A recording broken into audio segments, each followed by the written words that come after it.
All right. So we're going to, so earlier, our last couple technical meetings, we've covered an intro to R. Then we've done some basic data viz and some modeling stuff. So now we're going to repeat. Then we took a week off, and now we're going to do the same three things, but this time in Python. Luckily, you don't really have to install anything for Python. All you have to do is go to Google Colab. What Google Colab is here. If you want to get to it, just search Colab in Google. It's the first link, and then just make a new. We'll start by making a new notebook. So what Google Colab is it's basically Google Docs, but for coding things. And it's all in Python, and there's a bunch of packages pre-installed in it, which make it super easy to use. So I'll call this MFANS intro. So the way Python works is that Python is an open source language. So that means you can do like a few things basically with it. So I can do like 5+6. Oh, and like in RStudio to run, this is called a cell. To run this cell, you hit Control and Enter. So I can do like basic math operations. Yeah, so that's 11. I can print things, yeet skeet. You know, I can define variables. And Python's normal, it uses the equals, it doesn't use the little arrow John, 5+6. And then if we just do X, so, but it's kind of limited with that. But luckily, since Python is open source, that means no one paid anyone to make this. There's a bunch of free packages you can use. And of course, as with our RStudio, packages are just groups of functions that make it easy to do things. And there's four main packages we'll use. Today, we're only going to focus on two of them. And those are NumPy and Pandas. A NumPy is a bunch of math operations, numbers, Python. So it's a bunch of math operations and makes it easy to do stuff with arrays. Arrays are just data frames, but with only numbers. And Pandas is basically the Python equivalent to dplyr, the one that has the pipes and filter. All those functions, those are in Pandas. So to get those in Python, what we do is we do import NumPy, and if we didn't do as anything, we would have to do like NumPy dot function blah blah blah blah blah, and that gets really annoying because that's 5 characters, and we only want to use 2. So we do import NumPy as NP, and Pandas as PD, same thing. That just means when you call a function from these, instead of having to do numpy.function or pandas.function, we can just do NP or PD. It just saves a little bit of time. So we run that. Okay, cool. And the way Python usually works in notebooks, this is called notebook, obviously, because we can have code and then we can have, oh, look what I'm doing. And so here we can have text. Okay. So since we can have text and code in the same thing, that's a notebook. And these individual blocks are called cells. And if you want to make a new cell, you can either hit these up here, or you can do Control MB to get a cell below. And of course, since this is a football analytics club, we will be learning how to use this with the nflfastR data set. Now you might be asking, oh, how do I use the nflfastR data set when we're in Python? There's no R in that. And of course, like usual, I'll be throwing these in chat as I go through. So how does that work? Well, it's really easy. Really what nflfastR is it's a bunch of functions. It's a collection of functions and a big data frame. That's all.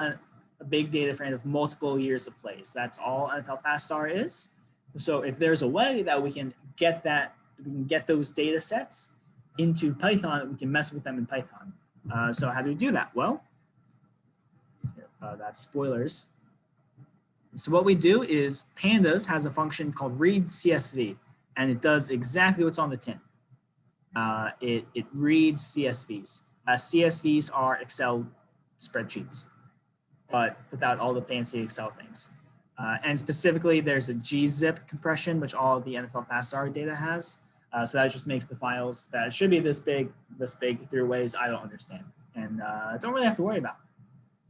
So all we have to do really is read this in from a URL on someone's GitHub, which is very nice of Guga31BB. I think that's been mobile.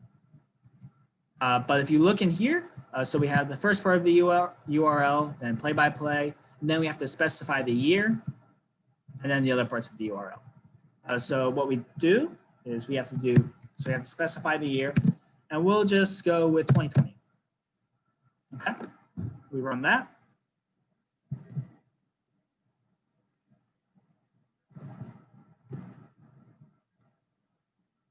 Okay, so we run that. And now, okay, well, how do we know that it works?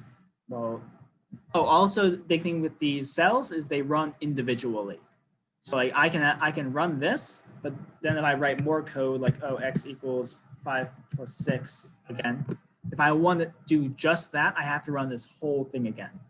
And when you have long lines of code that take a while to run, you don't want to do that. So instead, what we can do is we can just do x equals 5 plus 6 down here, and that runs a lot quicker than reading and scraping getting the data from the GitHub. Okay, so we have this. What does it look like? Does it look the same as an R? And yeah, it does actually. So we have all the same columns. We have all the same columns, all the same values inside, and it's just very nice. Also, an important thing to keep in mind that indexing. So if you have a list or an array or a column or something in Python, you start counting at 0. In R, you start counting at 1 because the people who made R are nerds and losers. Usually in programming, you start at 0. So Python, you start at 0. Okay, so this is great. What if we just want to look at one column though? How do we do that? Well, you can't just, it's unlike R, we can't just go, okay, so we're going to load in. If you remember from R, we had this, which is the type and basically said then. Okay, so we'll load in the data frame and then we'll look at the play ID. I don't know. If we do that, Python doesn't know what this is. Python looks at this and there's his hands in the air and doesn't know what to do. So instead, what we do is we have to call the column name like this. So you call the data frame, and then you do square brackets, and then you do the name of the column inside. So play ID, and oh, cool, look, we have all these plays. Or we can look at the offensive team. Oh, and also it keeps the index, which is fine. Okay, cool. The first 4 plays, the Niners have the ball. The last couple plays, the Raiders have the ball. Sick. You can do that for whatever. If you want to call multiple, we actually can call multiple at once. And how we do that is we make another square bracket inside.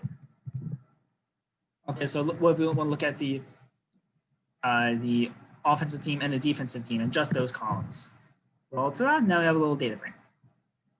And so basically what we're doing is we're calling this set of columns, and we have to make it inside a list.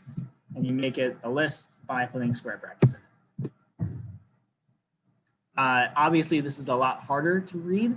The equivalent of this in R, by the way, is data select pause team F team. So one of the big reasons people like to use R is because they find this easier to read than this.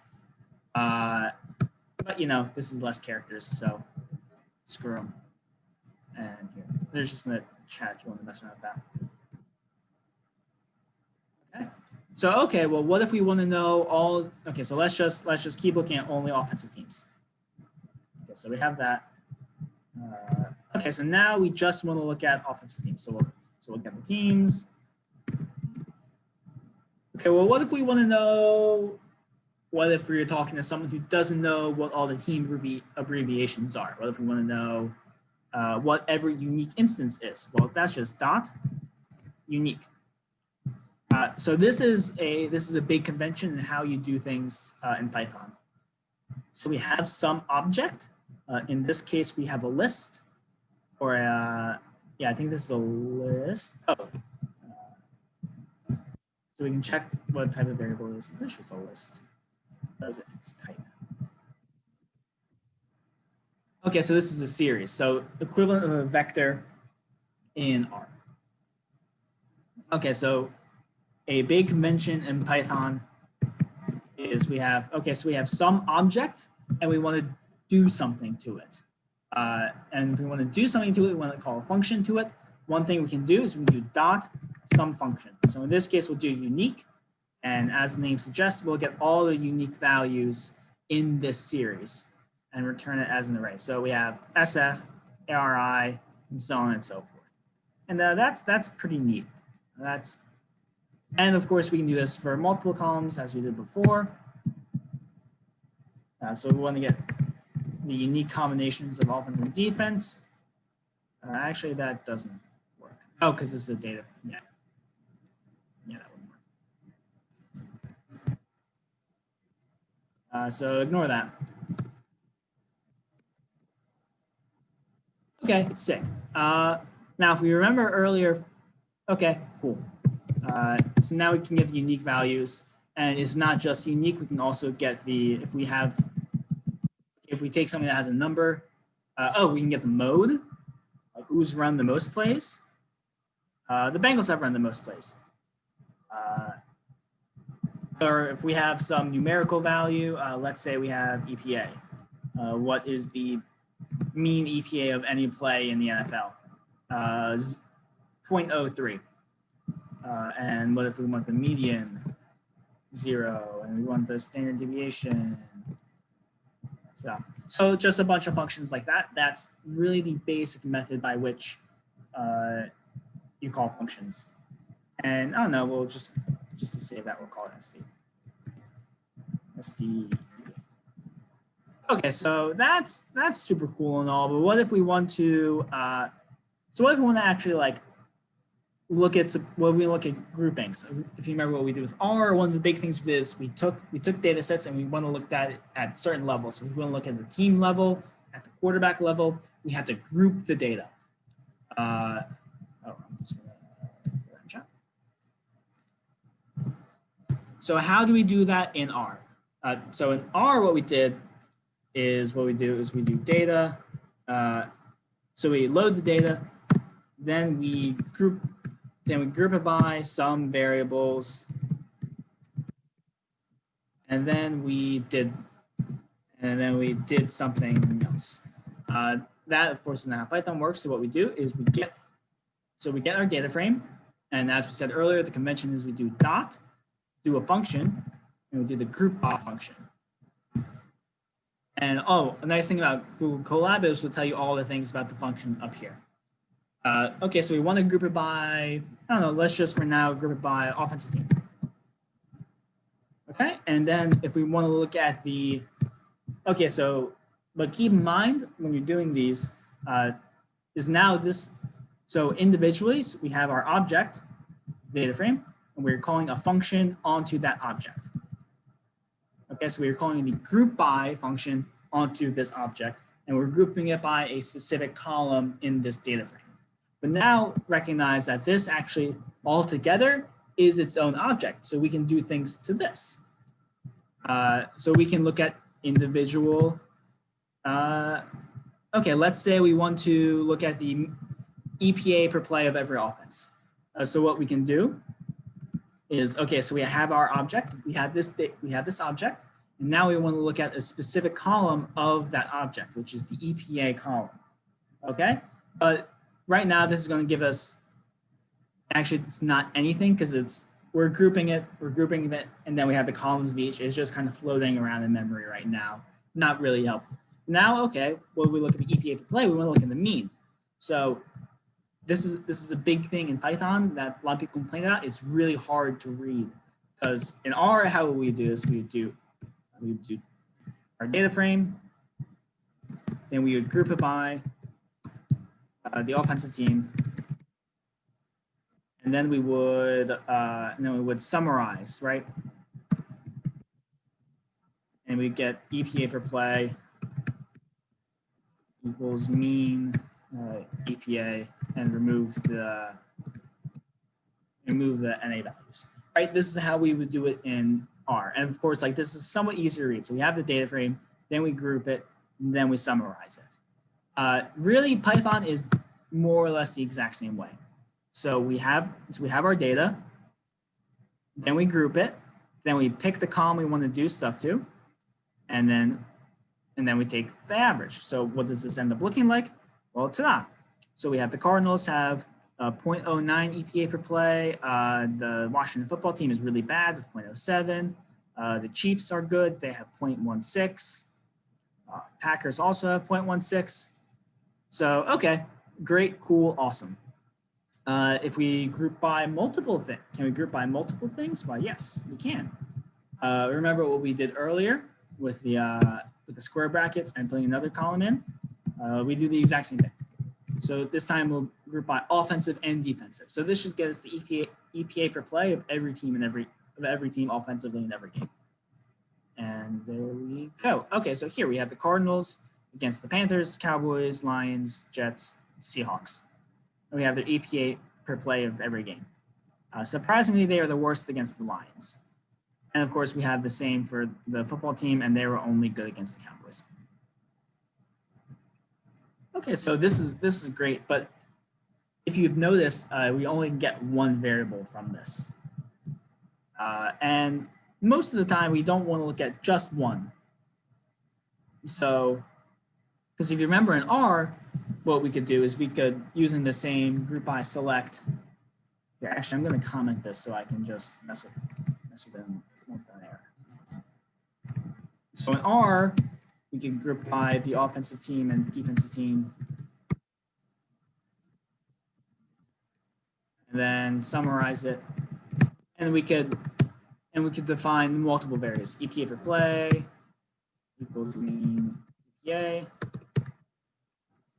We could define the CPOE as the mean CPOE, right? And n number of variables, just however many we want. So how do we do that in R? Because right now, the way this is, we can't exactly define multiple variables in this way. Oh, well, we can. I was wrong. So we can do it this way, but now we're getting to the point where this is really annoying. And say if we want to take the sum of the EPA and the sum of the CPOE, we can't really do like, can't do like sum, dot sum, and then take the CPOE dot mean, right? Like we can't, we get some gross error. So we don't want to do that. So how can we do this down here where we can define multiple variables after some grouping, which is huge. Well, the equivalent to the summarize variable in R, or in Python rather, is the ag function.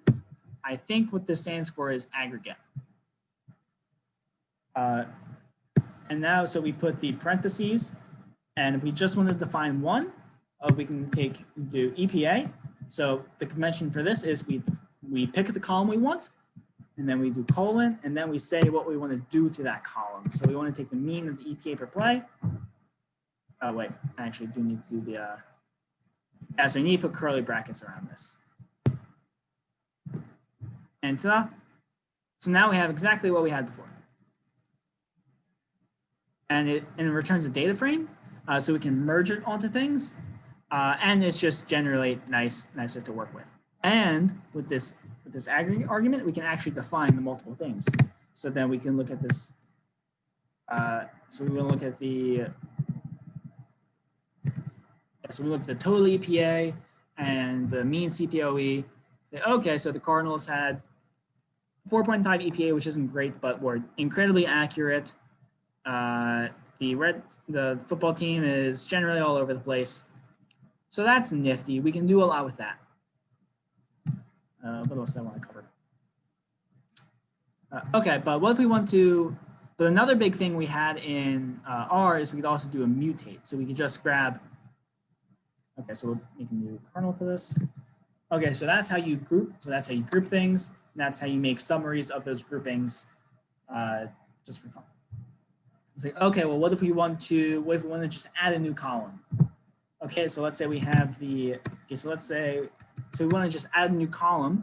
How we would do this in R is we would grab our data, and then we would use the select, and then we use the mutate function, and then say x equals 4 times EPA plus 6 times CPOE.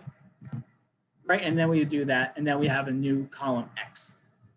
So how do we do that in Python? Because that's super useful. Well, what we do is, so we grab our data frame, and then we just call a new column, whatever we want. Let's just do the same thing, x, and then we can define it however we want. If we want to just do, I don't know, call it, we just want it to be z. And here, I'll scroll down. So, okay, well, what does this do? Okay, so we have the data frame, and all the way over here, at the very right, that is the, here, this is the x column, and as you can see, every value in here is z, which is, for this example, not super helpful. If we wanted to make a number, that's not a number, that's a q. So same thing. We have 2's in the x column. But what if we want to do something like this, which is a linear combination? So that means we multiply something by a regular number, and then we add it together. Can we do that? How do we do that? Well, can we do just 4.EPA plus 6.6 times CPOE? Well, no, because this will throw an error, or will it? Yeah, so it doesn't throw an error, but it does not at all give us what we want, because it's not loading in the, we're not telling it, it's not like down here where we're saying we have the data from this data set we loaded in, get these variables. What it's seeing right now is take EPA, say that 4 times, and then take CPOE, say that 6 times, and then smush them together. You actually look down here, that's exactly what they are. It's EPA 4 times. So if we want those columns, how do we do it? Well, we just have to specify that it's those columns.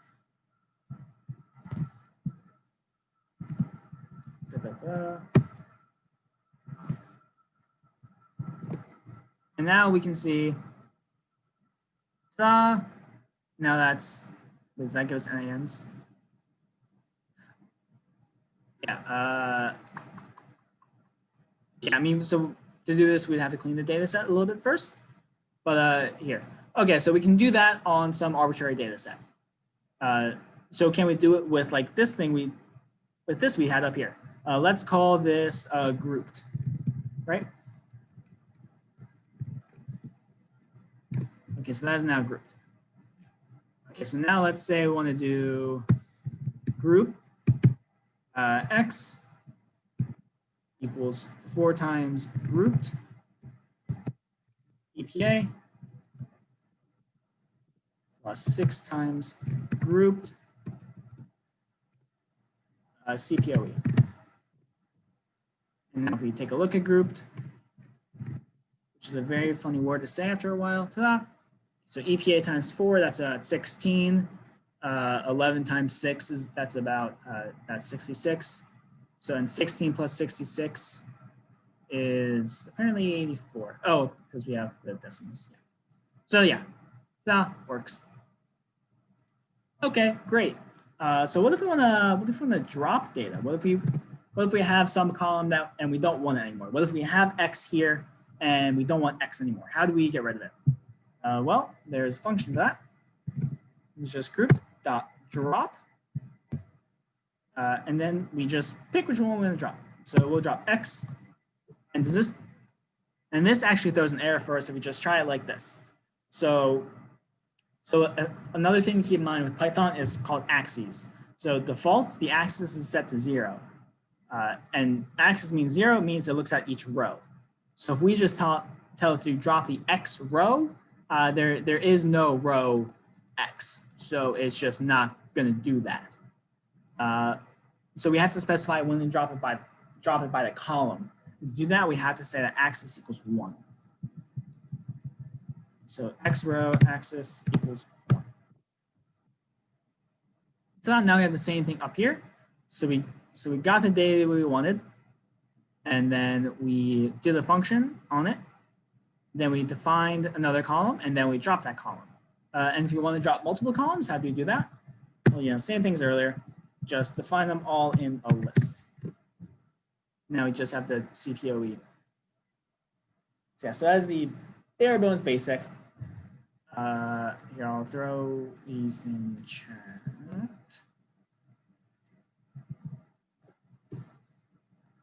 And that guy.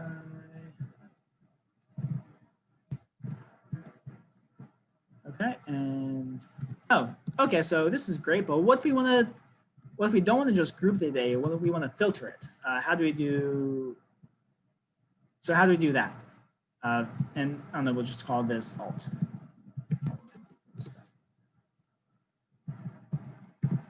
Okay, so if you remember in R, the way we filter is really simple. So we have our data. Just do filter. And inside this filter, whatever was true, it would return. So we wanted to just look at the Cardinals offense. We would do pause team equals ARI, and that'll give us all of the Cardinals offensive plays.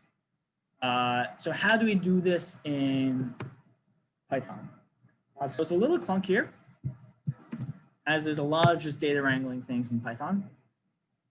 So what we do is we have to start using the .loc function. So what is the .loc function? Well, basically it goes to a specific, it returns rows that you specify. So if we just want to look at the first row, we can do loc.0 and look. Oh, and it returns it as a series. Right, this is a series. As a let's type this class in R. Yep, it returns a series. So that's great, but not super useful. So if you just want to look at a specific row, say, I don't know, 476. What was the 476th row? Okay, cool. When the Browns played the Ravens, and it was play ID that. Okay, cool. But what this actually allows us to do is it allows us, if we put parentheses inside, we can put Boolean statements in here.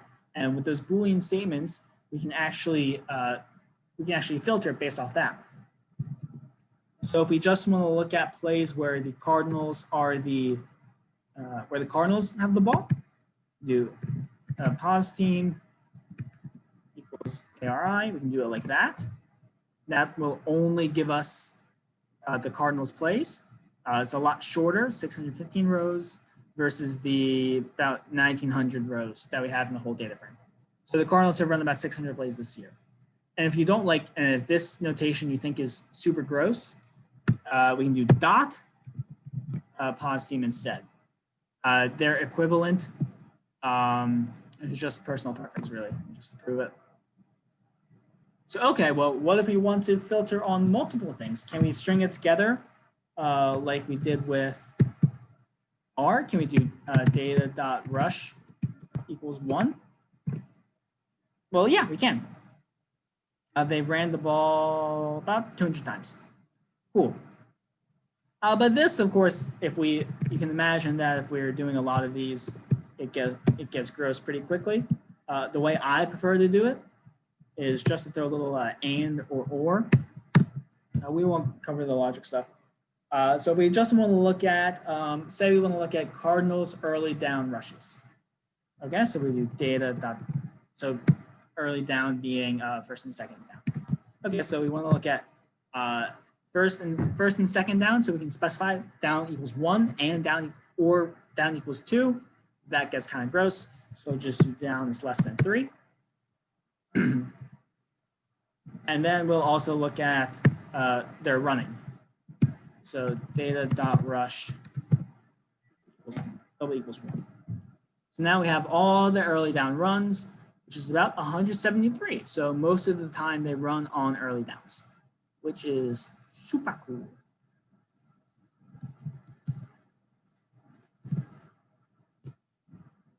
And of course, we can just define this as ARI rush, or it might be more interesting as a whole to just look at early down rushes. So ED rush. And while we're at it, let's also look at passes.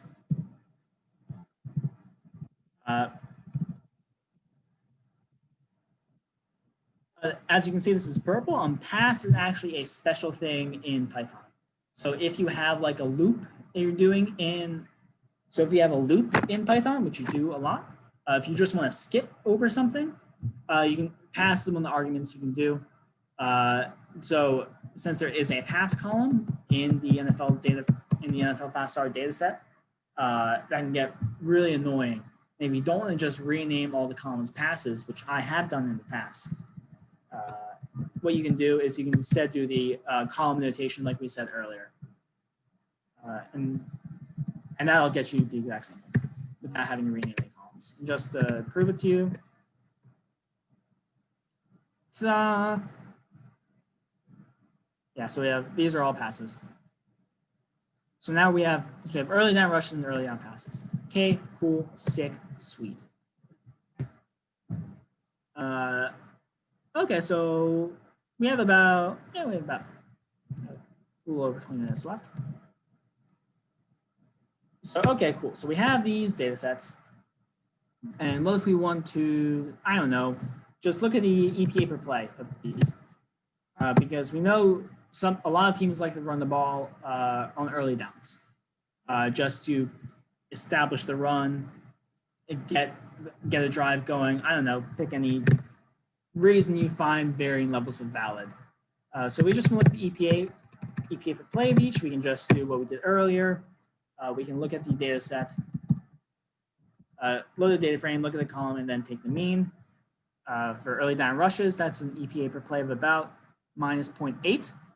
And for early down passes, it is 0.14. That's a lot bigger.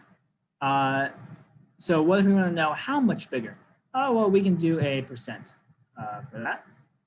And now, of course, that will be a little wonky because as we recall that the EPA per rush is negative. And so what we can do is we can take the absolute value of this just to give ourselves an idea. Abs, and then divide that by the EPA per play of the passing, which is ED pass EPA.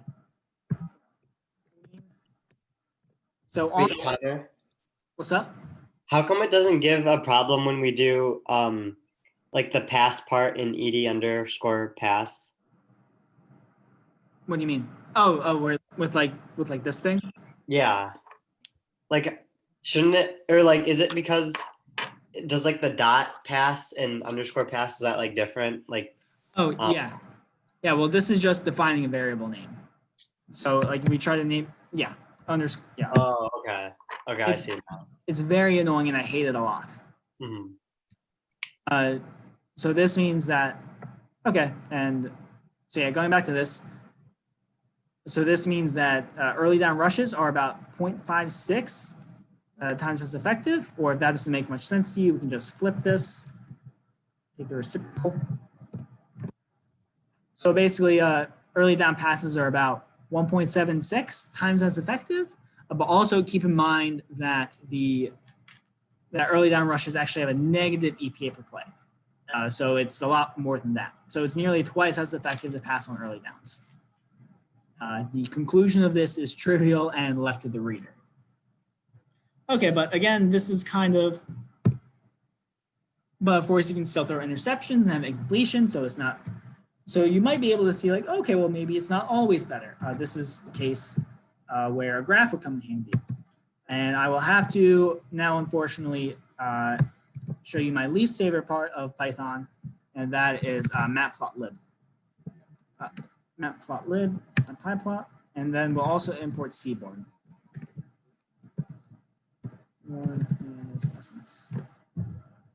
So if you remember in R, one of the thing we used to make plots was ggplot.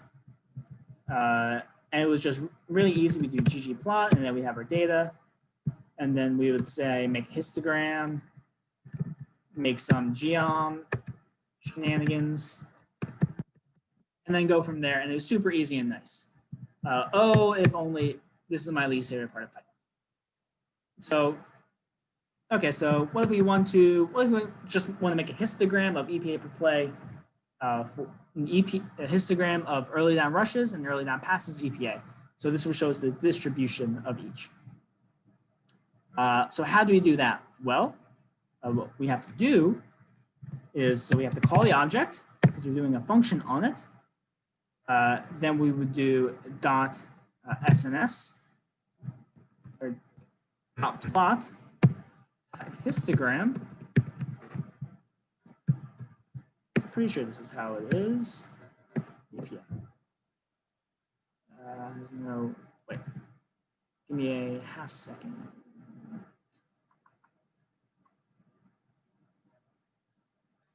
Yes. So actually it's kind of similar. So so first we have to call the Matplotlib package because that has all the plotting functions. And then we have to say that we want a histogram. And then what do we want to put in this histogram? We have to put a column. So the column we call is ed rush EPA. Right? And then if we call that, cool, we get a little plot. This tells us absolutely nothing besides that most are between 0 and 2. There's only 4 bins here, and that's not super great. So we'll just say we want, okay, let's get 25 bins. Okay, so this gives us a much better idea. And of course, we can just add more and more and more until we get an unnecessarily specific plot. So we'll just stick with 50 or 25. 25 seems to work more. Yeah. And of course, we can specify the color, lime. And if we want to make it a little bit transparent, we can specify some alpha. And so that now we have a nice key lime. Say, oh, well, what if I want to add a title? Well, that's a separate line. And if you're not sure if it's on the same, and if you don't like this because these seem disconnected, you're correct. So early, oh wait, and let me hear before I get ahead of myself. So early down rushes EPA distribution. Okay, and if we want to do the X label, plot that. What was it? X label is EPA, and the Y label is count because it's just you guys all know histograms. I'm assuming you know what histogram is. This is just how many times this value occurred. This range of values occurred. So basically, as you can see, you have to specify the specific object of the specific plot, and then the title, and then the X label, and then the Y label. So it's the same idea as going ggplot plus the geom shenanigans plus title plus xlab plus ylab. Right? It's the same kind of idea. But now you say, okay, but we want to compare the EPA distributions of passing and rushing. So how do you do that? Well, do we just add, I don't know, something like this? ED pass. Basically the same thing as earlier, but add it after all of this. Bins equals 25. We'll make this one red. Like the blood of your enemies. Can we just do this? Yeah, actually we can. I always struggle with this part. I guess I'm an idiot. Okay. Oh yeah, because yeah. So yeah, this is how you do it really simply. But of course, these don't really look super great. And we loaded in the Seaborn package earlier. So okay, so the same sort of idea, how you make plots in Matplotlib as ggplot. It just, on the really basic level, you just call in, okay, well, I want this so I want this type of plot. So yeah, so you just call in basically ggplot without the pluses, right? Yeah, so it's just, okay, object 1, histogram, object 2, histogram, title, X label, Y label, and that's just the real basics of it.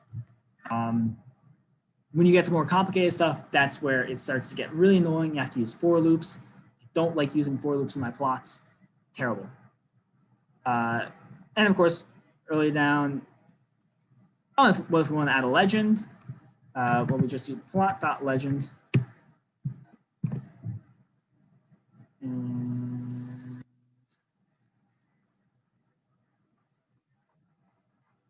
yeah, I forget how to add a legend. That'll be covered more in the data viz session. So, okay. So we keep in mind that the lime is here. Let's make this blue so it's a little easier to see. So, okay, so the purpley area, because of course we called the rushes first, so that will come, what am I doing here? So that'll come up first, so that'll be underneath. So the purple here is the rushes, and the red here is the passes. So generally, passes are more effective. The distribution is more skewed right because it has more heavily positive plays, but it does have a couple more negative plays. But overall, probably evens out to where you would like to pass more in general than rushing, but probably not just never rush at all. Okay, and well, what if we want to make this look pretty? Because this is not very pretty. Well, this is where we call Seaborn. Oh wait, it's just like that. And, Seaborn histogram.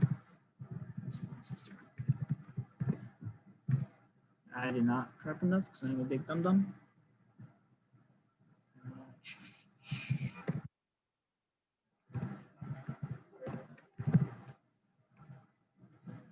Okay, so Seaborn also will reserve for the. I didn't prep really hard for that because I thought this would take longer. Yeah, so Seaborn is another way to make graphs, and basically they look prettier. That's the big advantage of Seaborn, and it's a little bit more like ggplot when you get to like more advanced stuff. So so what did we cover today? We covered how to import packages into Python, how to specify variables, how to read in data, to read CSV. Also, you can do this with like read Excel sheets and whatnot. How to group, how to get certain columns, how to group that data, how to get variables based off of that, how to make new columns, how to summarize them, how to make new columns all together, how to filter data, and then how to make very basic data frame, very basic visuals. What else do we need to cover? We can cover merging. I'm probably enough for merging. It's all right. Can we do you guys want to see merging? Okay, safe. So here, well, yeah, so we'll do that really quick.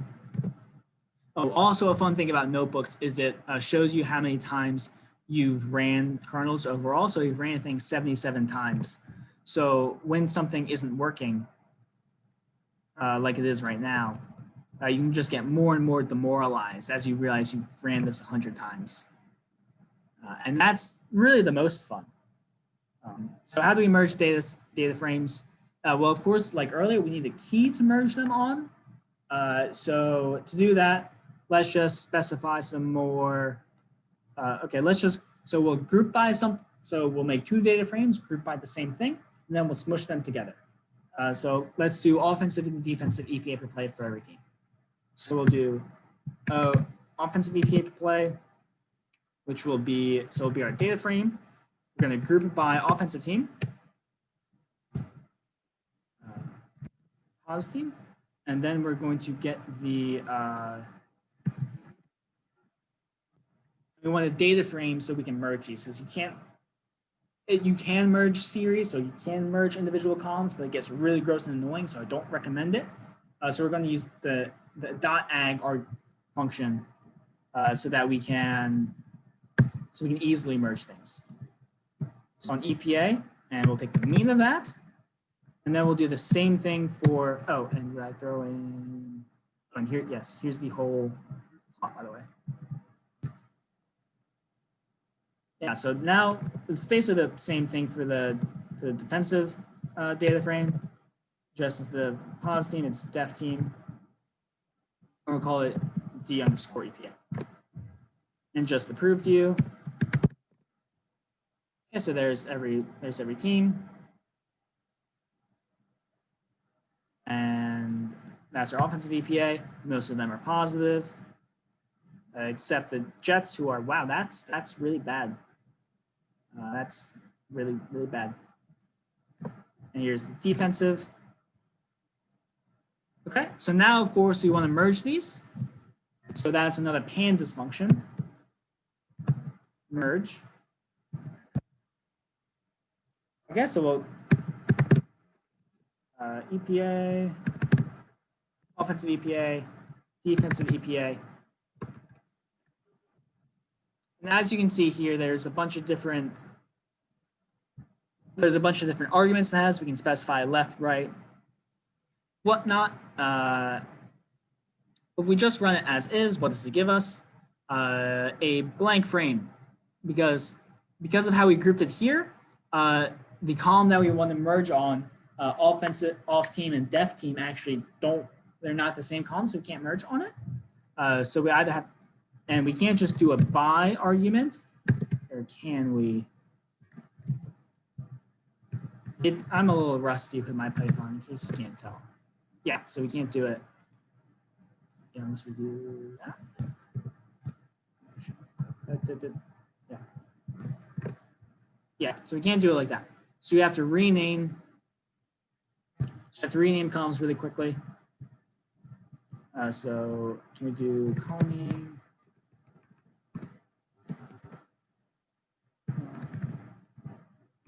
Columns 0. Here, wait. Let me just.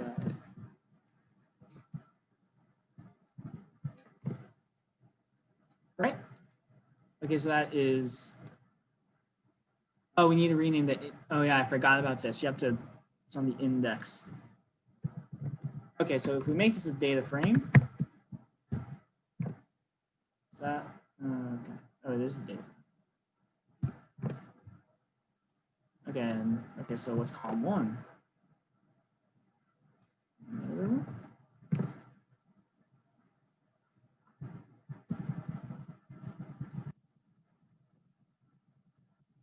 Yeah, I'm a little rusty with my Python. So here, let's open a new tab and do our favorite thing called Googling a question and answering on Stack Overflow. How to rename column 6? Oh, it's dot rename. OPA rename. Pause team. Team.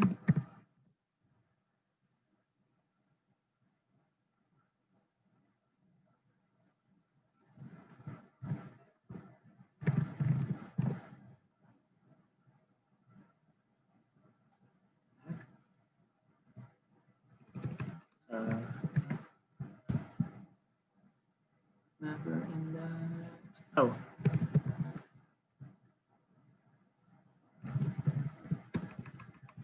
Wait, let's actually read this. Oh yeah, so we have to do. Yeah, it's a weird notation. Pause team to team.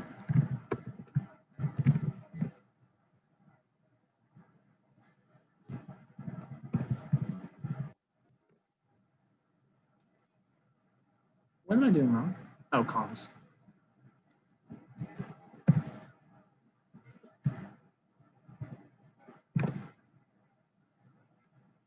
Did I even do it? Oh, it's the index, right?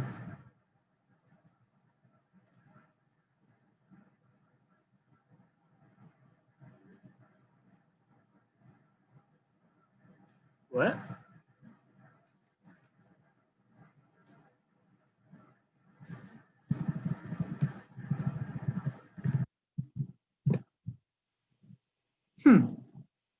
Yeah, I'm not quite sure why that's going on. Do I have to make that a string instead of a character? Oh.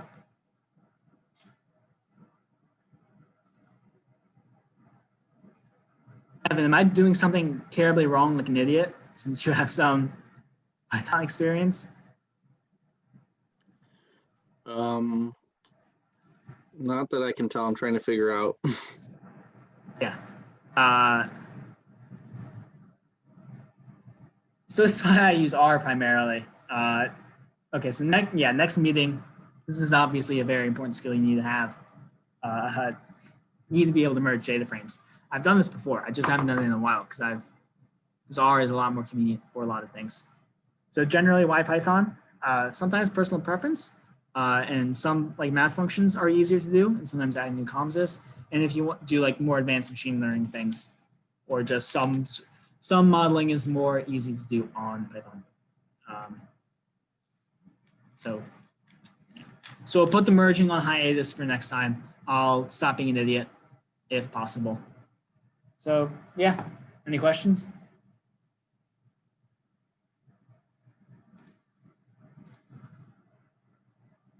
All right, well, if there's nothing, you guys are good to go. Obviously, I'm not going to keep you. So thanks for coming. Thanks, Connor. This is really helpful. Yeah, thanks, man.